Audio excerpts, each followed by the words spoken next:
So what happens is that we need to be very clear about who our enemies are. Because Jesus says, but I say to you, love your enemies. So who are our enemies? So our enemies is pretty much everyone who offends us. So they're not like lifelong enemies. If someone is rude to us today, then that person is acting like an enemy towards us. So what happens is that in reality, we only have one enemy, that is Satan, the devil. But because of sin, he is using us and other people to further sin and to act like enemies. So the person who is rude to us is not really our enemy. He, the devil, is our enemy, but he's using that person to offend us in some sort of way. Now, we need to understand that the concept of our enemies actually also applies to our own selves when we sin, when we do the wrong thing, when we make a mistake, when we do something unhealthy. And the reason for this is because God is here and he is good and life and goodness and love, and sin is apart from God, and sin is separating us from God.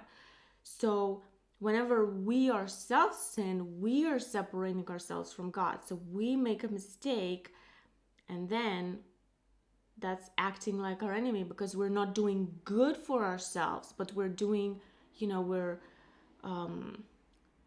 could say we're cursing ourselves. You could say we're hating ourselves, even though not on purpose. And you could say that we're using ourselves and we're persecuting ourselves. Now, again, really, it's the enemy behind that he's oppressing us. It's not really like we are, okay, I'm going to go out there and do something wrong so that I suffer. We don't do this consciously, but we are, in essence, acting like our own enemy. So, our enemies are everyone, including ourselves, who offends us. So then we need to treat all of our enemies the same way. We need to bless them, we need to do good to them, and we need to pray for them, including ourselves. And now here's, you could say, the secret of it, and this is, we do it until our hearts are healed.